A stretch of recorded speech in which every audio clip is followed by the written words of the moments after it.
প্রথমেই নজর রাখবো আজকে 40টি তাজা সংবাদের দিকে। শুরুতেই শিরোনাম।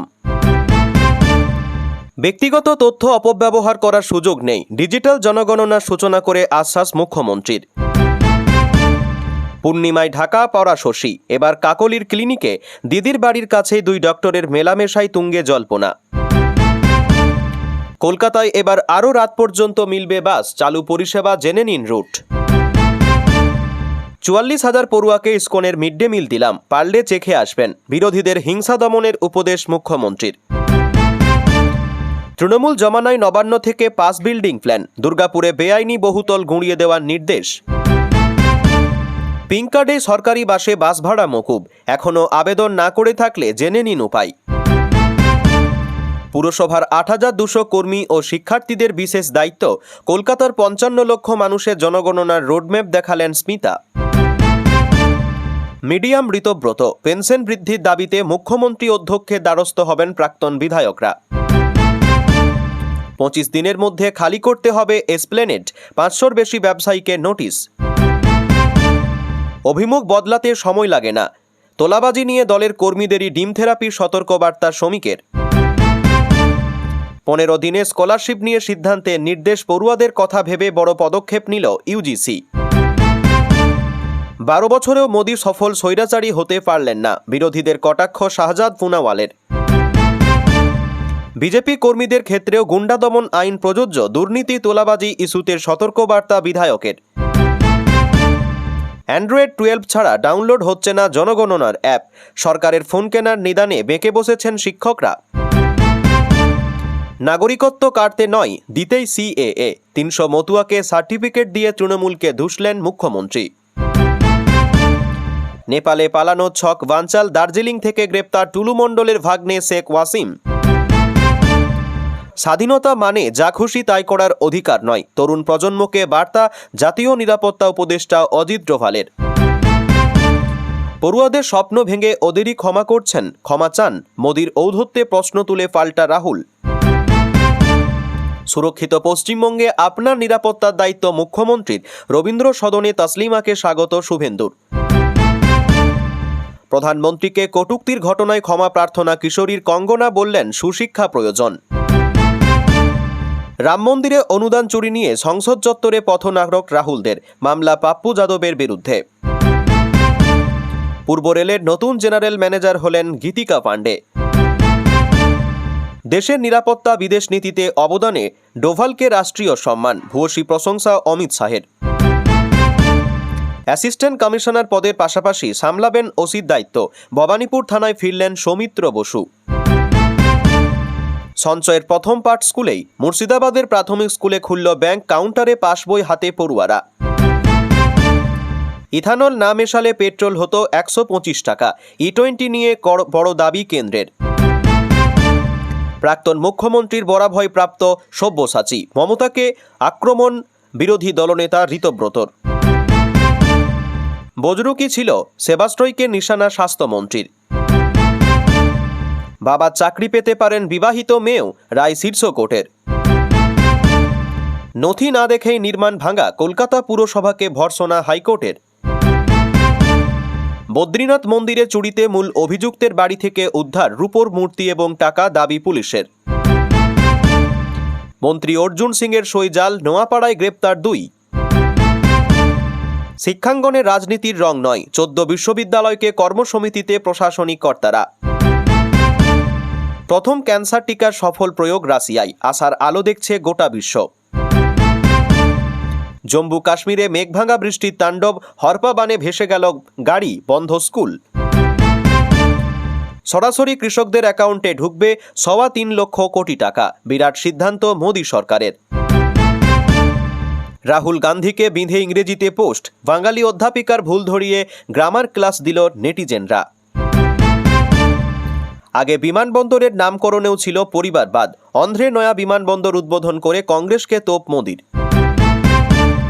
এবার E20-র বিরুদ্ধে আন্দোলন, 3 শর্ত পূরণের দাবিতে মোদির বাসভবন অভিযানে কেজরি। হুবহু এলন মাস্ক, চীনা রেস্তোরাঁয় ধন কুবেরের ক্লোনকে দেখে তাজ্জব নেটপাড়া। প্রিয় দর্শক, এবার আসছি বিস্তারিত খবরে। ভারতের ১৬তম জনগণনা কর্মসূচি শুরু হলো গতকাল। আর এবার দেশের প্রথমবার হচ্ছে ডিজিটাল জনগণনা। সেই উপলক্ষে এই কর্মসূচিতে অংশ নেন রাজ্যের মুখ্যমন্ত্রী শুভেন্দু অধিকারী। আর শুরুতেই তার আশ্বাস বার্তা, এই ডিজিটাল জনগণনায় ব্যক্তিগত তথ্য প্রকাশ বা অপব্যবহার হওয়ার সুযোগ নেই। এদিন বিধাননগর থেকে ডিজিটাল জনগণনা সেলফ এনুমারেশন প্রক্রিয়া সূচনা করেন মুখ্যমন্ত্রী। সেখানেই তিনি বলেন, এই তথ্য সম্পূর্ণ গোপনীয় এবং আইনগতভাবে সুরক্ষিত। শুধুমাত্র পরিসংখ্যান পরিকল্পনা এবং উন্নয়নের জন্য ব্যবহার করা হবে। কারো ব্যক্তিগত তথ্য বাইরে আসার বা সেটিকে অপব্যবহার করার কোনো সুযোগ নেই। ইতিমধ্যেই জনগণনার জন্য কেন্দ্রীয় সরকারের তরফে বিশেষ কমিটি তৈরি করা হয়েছে। একাধিক দেশের সীমান্ত থাকার কারণে বর্তমান পরিস্থিতিতে পশ্চিমবঙ্গের জন্য জনগণনা অত্যন্ত গুরুত্বপূর্ণ। আগামী 15ই আগস্ট পর্যন্ত নাগরিক নিজেদের তথ্য নিজেরাই নথিভুক্ত করতে পারবেন। প্রয়োজনীয় তথ্য আপলোড করতে হবে নির্দিষ্ট পোর্টালে। কিভাবে স্বশুমারি বা স্বগণনা করবেন? 1. অফিসিয়াল পোর্টাল se.census.government.in এই ওয়েবসাইটে যেতে হবে। 2. আপনার মোবাইল নম্বর ব্যবহার করে ওটিপির মাধ্যমে লগ ইন করুন। 3. আপনার রাজ্য, জেলা এবং স্থানীয় বিবরণ নির্বাচন করুন। 4. ডিজিটাল মানচিত্রে আপনার বাড়িঘর অবস্থান চিহ্নিত করুন। 5. বাড়ি এবং পরিবার সম্পর্কিত তথ্য পূরণ করুন। 6. জমা দেওয়ার পর আপনি একটি সিআইডি পাবেন। 7. এসিআইডি আপনার কাছে নিরাপদে সংরক্ষিত রাখুন। গণনাকারী পরিদর্শনের সময় তাকে এসিআইডিটি দিন। 9. এরপর গণনাকারী পোর্টালে আপলোড হওয়া আপনার সব তথ্য যাচাই করবেন। কি থাকবে অনলাইন ফর্মে? 1. জনগণনার কাজে কোনো নথি চাওয়া হবে না। 2. পোর্টালে এসএকিউ এবং এমসিকিউ টাইপের প্রশ্ন থাকবে। 3. সুন্দরবনের প্রত্যন্ত অঞ্চলে পাড়ায় পাড়ায় ইনচার্জ থাকবেন আইসি। 4. 33 রকমের প্রশ্ন থাকার সম্ভাবনা রয়েছে, তার কমও বা বেশি হতে পারে। 5. তথ্য আপলোড করার পর এডিট করার অপশন নিয়ে ভাবনা রয়েছে। অবশ্য পরবর্তীতে আবার বাড়ি বাড়ি গিয়ে তথ্য সংগ্রহ করা হবে। প্রসঙ্গত 16 আগস্ট থেকে 14 সেপ্টেম্বর পর্যন্ত বাড়ি তালিকাভুক্ত ও গৃহ গণনা হবে, যেখানে বাড়ির অবস্থা, পরিবারের বৈশিষ্ট্য, পানীয় জল, শৌচাগার, বিদ্যুৎ, রান্নার জ্বালানি, ইন্টারনেট সংযোগের মতো পরিষেবা সংক্রান্ত বিস্তারিত তথ্য সংগ্রহ করা হবে। রেডিও, টেলিভিশন, কম্পিউটার, 2 বা 4 চাকার গাড়ির মতো সম্পদের তথ্য নেওয়া হবে। আগামী বছর অর্থাৎ 2027 সালের ফেব্রুয়ারি মাসে অনুষ্ঠিত হবে জনগণনা দ্বিতীয় পর্যায়। তাতে প্রত্যেক পরিবারের সদস্যদের বিস্তারিত তথ্য সংগ্রহ করবেন আধিকারিকরা। পূর্ণিমার রাতে চাঁদ বা শশী সবচেয়ে উজ্জ্বল হয়ে ওঠে। মেঘলা আকাশ না হলে থালার মতো দেখা যায় চাঁদকে। কিন্তু বাংলার রাজনীতিতে এবার ঘটেছে এক উল্টোটা। শ্যামপুকুর এখন পূর্ণিমা, অথচ শশীর দেখা নেই। বিধানসভা ভোটে শ্যামপুকুরে বিজেপি প্রার্থী পূর্ণিমা চক্রবর্তীর কাছে 14,633 ভোটে হেরে যাওয়ার পর যেন হঠাৎই ঢাকা পড়ে গিয়েছিলেন প্রাক্তন তৃণমূল মন্ত্রী ডক্টর শশী পাঁজা। ভোটাভুটির পর থেকে শ্যামপুকুরের রাজনীতি, উৎসব অনুষ্ঠান বা দলীয় কর্মসূচিতে তাঁর দেখাই মেলেনি। অবশেষে গতকাল দুপুরে সেই শশীর দেখা মিলল, তাও আবার মমতা বন্দ্যোপাধ্যায়ের হরিশ চ্যাটার্জি স্ট্রিটের বাসভবন থেকে ঢিল ছোঁড়া দূরত্বে। ডক্টর কাকলি ঘোষ দস্তিদারের chamber Ghosh Dastidar institute of fertility রিসার্চে। পেশাগত দিক থেকে কাকলি ঘোষ দস্তিদার এবং শশী পাঁজা দুজনেই ডাক্তার, যদিও ইদানিং দুজনের কেউই আর ডাক্তারি প্র্যাকটিস করেন না। হরিশ চ্যাটার্জি স্ট্রিটে মমতার বাড়ি থেকে মাত্র 800 মিটার দূরে এই ফার্টিলিটি ক্লিনিকে শশীকে ঢুকতে দেখে তাই বিস্ময় জাগে। তাকে প্রশ্ন করা হয়, মুচকি হেসে শশী পাঁজার সংক্ষিপ্ত জবাব দেন, ওই এমনি ক্লিনিকে এলাম। তবে রাজনীতির পর্যবেক্ষকদের মতে এই এমনি আসার পেছনে হয়তো রয়েছে কোনো রাজনৈতিক সমীকরণ। রাজ্য রাজনীতিতে তৃণমূলের সংসদীয় দলের ভাঙন ও নতুন রাজনৈতিক দল এনসিপিআইতে যোগদানের প্রক্রিয়ায় প্রথম সারিতে ছিলেন কাকলি ঘোষ দস্তিদার। তিনি নিজে প্রথম বিদ্রোহ ঘোষণা করেছিলেন এবং কেন্দ্রীয় নিরাপত্তাও পান। একসময় মমতা বন্দ্যোপাধ্যায়ের মহিলা ব্রিগেডের অন্যতম সেরা 4 মুখ ছিলেন কাকলি ঘোষ দস্তিদার, চন্দ্রিমা ভট্টাচার্য, কৃষ্ণা চক্রবর্তী এবং শশী পাঁজা। এর মধ্যে কাকলি আবার ছিলেন বঙ্গ জননী বাহিনীর সভানেত্রী। প্রথম 3 জন ইতিমধ্যেই মমতা বন্দ্যোপাধ্যায়ের সঙ্গ ছেড়েছেন, বাকি ছিলেন কেবল শশী। গতকাল দুপুরে কাকলির চেম্বারে তাঁর এই ঝটিকা উপস্থিতি কি শশী পাঁজারও নূতন চিত্রনাট্য লেখার সংকেত? রাজনৈতিক সূত্রের মতে ভোটে হেরে যাওয়ার পর শ্যামপুকুরে শশী পাঁজার সাংগঠনিক জমি বলতে বিশেষ কিছু অবশিষ্ট নেই। বিধানসভা নির্বাচনে পূর্ণিমা চক্রবর্তী যেখানে পেয়েছিলেন 60,248টি ভোট, সেখানে শশী থমকে যান 45,615-তে। তৃণমূলের অভ্যন্তরীণ সমীক্ষাতেও শ্যামপুকুর হাতছাড়া হওয়ার ইঙ্গিত আগেই ছিল। ফলে কাকলি ঘোষ দস্তিদারের হাত ধরে শশী পাঁজা নতুন সমীকরণে পা বাড়ালেও শ্যামপুকুরের রাজনৈতিক আকাশে হারিয়ে যাওয়া শশী বা চাঁদ আবার নতুন আলো নিয়ে ফিরে আসবে কিনা সেই সংশয় কিন্তু রয়ে যাচ্ছে। কলকাতার রাস্তায় আরও রাত পর্যন্ত বাস পরিষেবা পাবেন যাত্রীরা। পূর্ব ঘোষণা মতোই একাধিক রুটে বাস সময় বাড়ানো হলো। মূলত শহরের বিভিন্ন হাসপাতালের অবস্থানের কথা মাথায় রেখেই রুটগুলি বিবেচনা করা হয়েছে। রোগী বা রোগীর পরিজনদের সুবিধার্থেই এই উদ্যোগ বলে জানিয়েছে পশ্চিমবঙ্গ পরিবহন নিগম। সূত্রের খবর, একাধিক বাসে শেষ ট্রিপ রাত 10টায় ছাড়বে। মূলত যেসব রুটে বেশি রাত পর্যন্ত বাস পাওয়া যাবে সেই বাসগুলি মেডিকেল কলেজ বা SSKM, RG Kar Chittaranjan cancer হাসপাতাল, NRS national medical college, RN Tagore, Apollo, Tata medical centre, Fortis Medica, Peerless সহ একাধিক সরকারি ও বেসরকারি হাসপাতালের সামনে দিয়ে চলে। পরিবহন দপ্তরের কর্তারা জানিয়েছেন, প্রতিদিনই শয়ে শয়ে রোগী রাতের দিকে বিভিন্ন জেলা থেকে ট্রেনে চড়ে হাওড়া বা শিয়ালদহ স্টেশনে নামেন। সেখান থেকে রাতেই তারা হাসপাতালে পৌঁছন। কেউ ভর্তির জন্য আসেন, কেউ আবার ডাক্তার দেখাতে, যাতে ভোর হতেই আউটডোর টিকিটের লাইনে দাঁড়াতে পারেন। তাই তারা রাতেই চলে আসেন। কিন্তু ট্রেন থেকে নেমে এতদিন তারা সরকারি হাসপাতাল যাওয়ার জন্য বাস পেতেন না। দীর্ঘদিন ধরেই এই অভিযোগ আসছিল। তাই পরিবহন নিগমের তরফে ট্রেনের সময় দেখে বাসের টাইম ঠিক করা হয়েছে। তবে এর মধ্যেই রাতে 1 ঘন্টা বেড়েছে মেট্রোর সময়। রাতে শিফটে কর্মরত মানুষ, হাসপাতালের কর্মী, অফিস যাত্রী, ছাত্রছাত্রী কিংবা দূরপাল্লার ট্রেন থেকে রাত করে ফেরা ছাত্রীদের সুবিধার কথা মাথায় রেখেই বাস পরিষেবা বাড়ানোর সিদ্ধান্ত। রাজ্যে স্কুল পড়ুয়াদের মিড ডে মিলের রান্নাবান্না ও বিতরণের দায়িত্ব গ্রহণ করল ইসকন। প্রথম দিনেই প্রায় 44,000 শিক্ষার্থীর হাতে তুলে দেওয়া হবে পুষ্টিকর খাবার। এই প্রকল্পের সূচনা মঞ্চ থেকেই রাজ্যের রাজনৈতিক ও প্রশাসনিক দৃষ্টিভঙ্গি স্পষ্ট করে দিলেন মুখ্যমন্ত্রী শুভেন্দু অধিকারী। মিড ডে মিলে ইসকনের সংযোজন এবং ডিম না থাকা নিয়ে গত কয়েকদিনে যে বিতর্ক তৈরি হয়েছিল তার জবাব দিতে গিয়ে মুখ্যমন্ত্রী বলেন, আশা করি সমালোচকরা আজকে একটু শান্তিতে থাকবেন, মুখটা বন্ধ রাখবেন আর মনে মনে প্রশংসা করবেন। যদি শরীরে হিংসা রিপু থাকে তবে আজকের দিনের জন্য অন্তত সেটা সংবরণ করুন। বিরোধীদের কাছে এটুকুই আমার প্রার্থনা। 1 মাস আগে মিড ডে মিলের রাঁধুনিদের একাংশের প্রতিবাদ মিছিলের প্রসঙ্গ টেনে মুখ্যমন্ত্রী জানান, সেই সময় তিনি কোনো পাল্টা প্রতিক্রিয়া দেননি। কারণ দীর্ঘ রাজনৈতিক জীবনে তিনি 2টি মূল মন্ত্রকে আত্মস্থ করেছেন, ধৈর্য এবং সহ্য। ইসকন আশায় রাঁধুনিদের কাজ হারানোর যে আশঙ্কা তৈরি হয়েছিল তা উড়িয়ে দিয়ে মুখ্যমন্ত্রী জানিয়ে দেন, একজন রাঁধুনি মা, দিদি বা বোনও কর্মচ্যুত হবেন না। ইসকন তাদের রান্নাবান্না ও খাবার বিতরণের সমস্ত প্রক্রিয়ায় পূর্ণাঙ্গভাবে যুক্ত রাখবে। আগের সরকারের আমলে রাঁধুনিরা পেতেন মাত্র 2,000 টাকা ভাতা। বর্তমান সরকার চলতি অগস্ট মাস থেকেই তাদের ভাতা 1,000 টাকা বাড়িয়ে 3,000 টাকা করেছে বলেও মনে করিয়ে দেন শুভেন্দু। রাজ্যের অর্থনৈতিক সংকট প্রসঙ্গে মুখ্যমন্ত্রী জানান, তার সরকার মাত্র 11 সপ্তাহ হলো দায়িত্বে এসেছে এবং ঘাড়ের উপর রয়েছে বিগত শাসনের 8 লক্ষ কোটি টাকার বিশাল ঋণের বোঝা। তবে এই পরিস্থিতি চিরস্থায়ী নয় দাবি করে তিনি বলেন, আমি রাজ্যবাসীর কাছে কেবল 1টি বছর সময় চেয়ে নিচ্ছি। তারপর দেখবেন এই রাজ্য আর অর্থনৈতিকভাবে দুর্বল থাকছে না, একটি স্বনির্ভর ও শক্তিশালী অর্থনৈতিক রাজ্যে পরিণত হবে। শিক্ষার্থীদের পুষ্টির মান বাড়াতে উত্তরপ্রদেশের দৃষ্টান্ত তুলে ধরেন মুখ্যমন্ত্রী।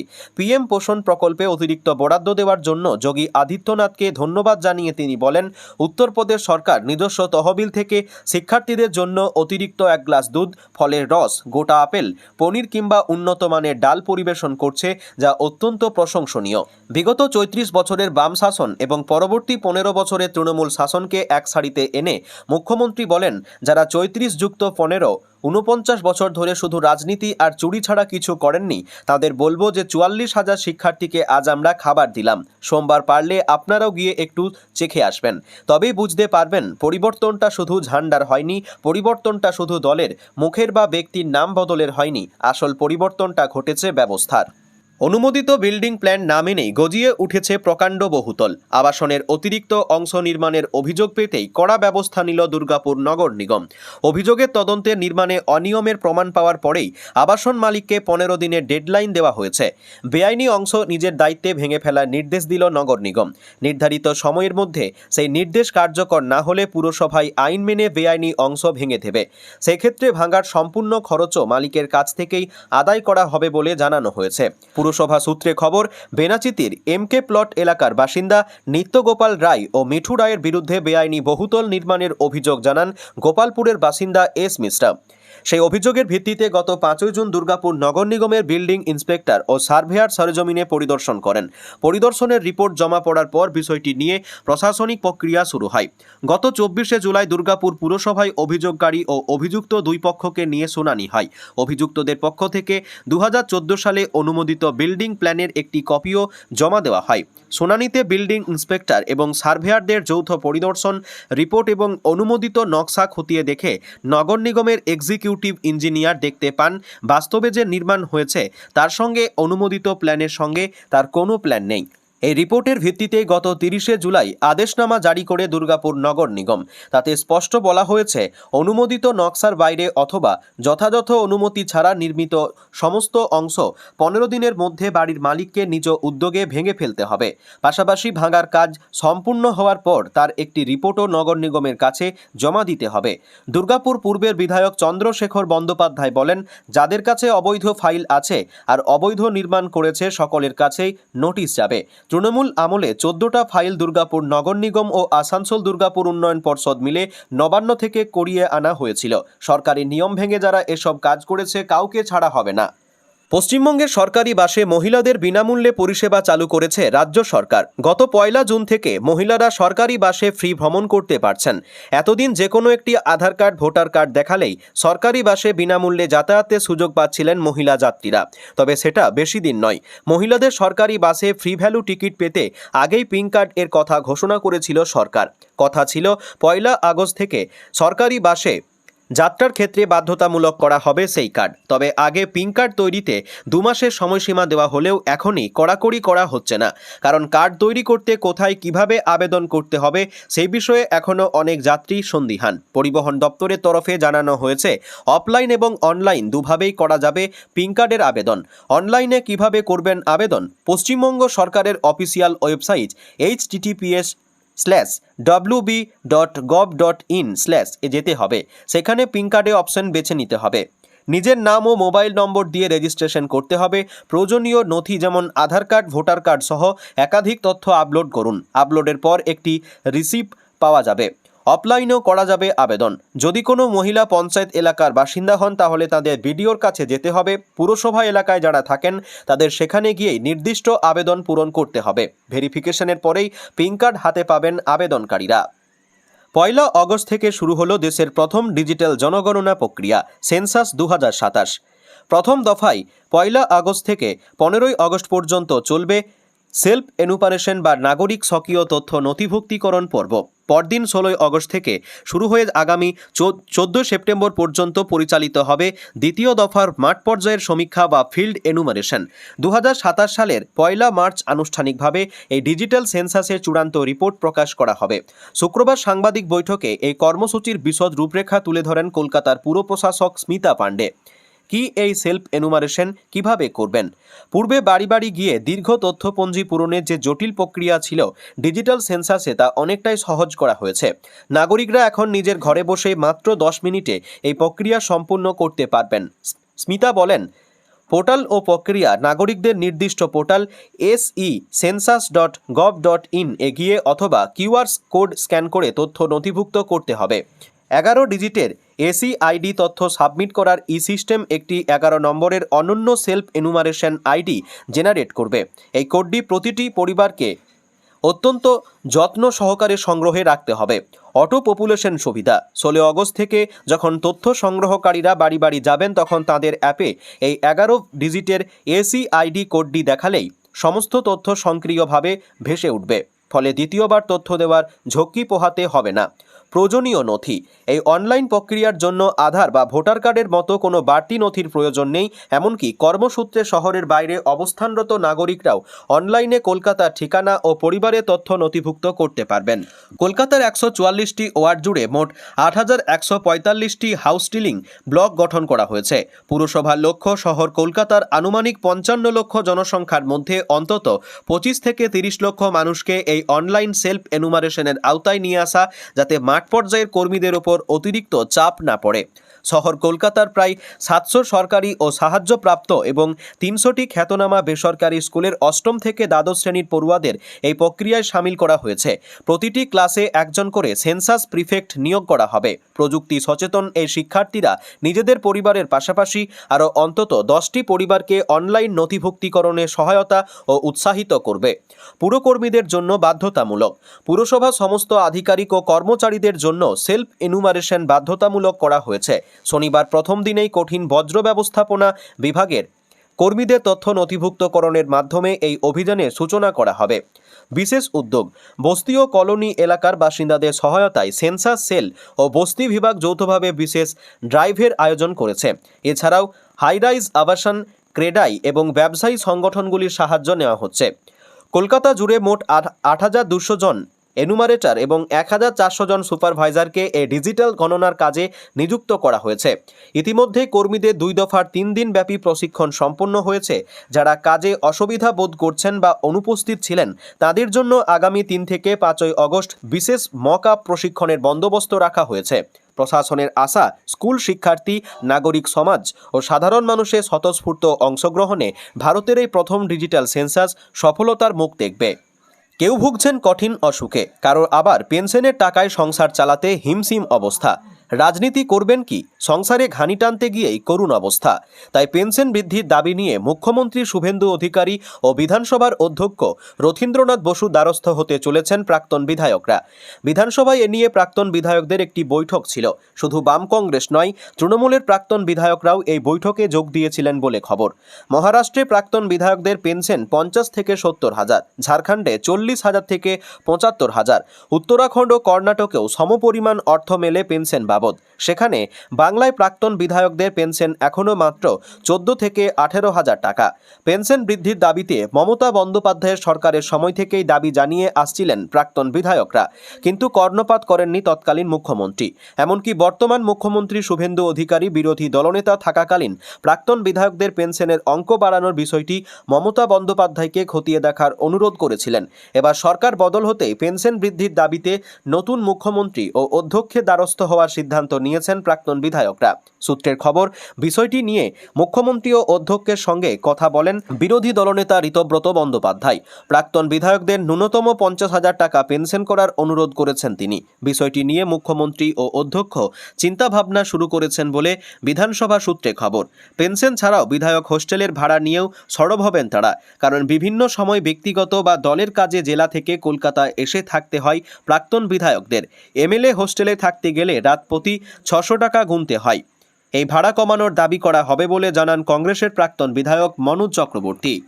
সরকারি সম্পত্তি দখল বা বেআইনি নির্মাণ কোনোভাবেই বরদাস্ত নয়। সরকারের ক্ষমতা হাতে পেতেই সাফ জানিয়ে দিয়েছিলেন মুখ্যমন্ত্রী শুভেন্দু অধিকারী। রাজ্য সরকারের তরফে আগেও একাধিক পদক্ষেপ করা হয়েছে। এবার নোটিশ পড়ল এসপ্ল্যানেডের বহু দোকানে। আগামী 26শে আগস্টের মধ্যে ময়দান মার্কেট খালি করার নির্দেশ দেওয়া হয়েছে পূর্ত দপ্তরকে। তবে ব্যবসায়ীদের উচ্ছেদ নয়, এসপ্ল্যানেড মেট্রো সম্প্রসারণের জন্য মার্কেট সাময়িক সরাতে বলা হয়েছে রেল বিকাশ নিগম লিমিটেডের তরফে। জোকা এসপ্ল্যানেড মেট্রো করিডোরে কাজের জন্য এসপ্ল্যানেড মেট্রো স্টেশন নির্মাণের কাজ এগোতেই বড় পদক্ষেপ নেওয়া হয়েছে। পরিকল্পনা মতো এসপ্ল্যানেড মেট্রো স্টেশনটি নির্মিত হবে ময়দান মার্কেটের ঠিক নিচে। এই প্রকল্পের জন্যই মার্কেটের 528 জন ব্যবসায়ীকে নোটিশ দেওয়া হয়েছে। বিজ্ঞপ্তিতে উল্লেখ করা হয়েছে আগামী 26শে আগস্টের মধ্যে ব্যবসায়ীদের দোকানগুলি স্থানান্তর করতে হবে। প্রশাসন সূত্রের খবর, আপাতত অস্থায়ীভাবে কলকাতা পুলিশের মাউন্টেন প্যাডক মাঠে ব্যবসায়ীদের পুনর্বাসনের ব্যবস্থা করা হচ্ছে। প্রয়োজনীয় পরিকাঠামো তৈরি করে ব্যবসায়ীদের স্থানান্তর করা হবে। উল্লেখ্য, এই মেট্রো স্টেশন তৈরি করা নিয়ে ব্যবসায়ীদের স্থানান্তরের ক্ষেত্রে টানাপোড়েন দীর্ঘদিনের। শুরু হয়েছিল রাজনৈতিক বিতর্ক। রাজ্যের সরকারের পালাবদলের পর এই জটিলতা কাটতে শুরু করে। অবশেষে এসপ্ল্যানেডের ব্যবসায়ীরা স্থানান্তরে রাজি হন। প্রকল্পের কাজ শুরু করতে নির্ধারিত সময়ের মধ্যে মার্কেট খালি করার প্রক্রিয়ায় জোর দিয়েছে পূর্ত দপ্তর। ইতিমধ্যে ভিক্টোরিয়া স্টেশন তৈরির কাজ শুরু হয়েছে। ভিক্টোরিয়া পর্যন্ত মাটির তলায় পৌঁছেছে টানেল বোরিং মেশিন। এই অবস্থায় এসপ্ল্যানেডের মেট্রোর কাজ দ্রুত শুরু করতে তৎপর রেল বিকাশ নিগম লিমিটেড কর্তৃপক্ষ। রাজ্যে ক্ষমতার পট পরিবর্তন হলেও কি তোলাবাজি সংস্কৃতি পুরোপুরি নির্মূল করা সম্ভব হয়েছে? গতকাল রাজারহাটে আইআইটি খড়গপুর রিসার্চ পার্কে আয়োজিত উদ্যমী সমাগম অনুষ্ঠানে দাঁড়িয়ে নিজের দলের একাংশের বিচ্যুতি খোলাখুলি স্বীকার করে নিলেন বিজেপির রাজ্য সভাপতি শ্রমিক ভট্টাচার্য। তিনি স্পষ্ট জানান, রাজ্যে এখনও তোলাবাজি পুরোপুরি বন্ধ করা যায়নি এবং তার নিশানায় দলের একাংশ। এই অসৎ প্রবণতা বন্ধ করতে এবং সমাজবিরোধীদের কড়া বার্তা দিতে সম্প্রতি রাজ্যে আলোচিত ডিম থেরাপির প্রসঙ্গ টেনে আনেন তিনি।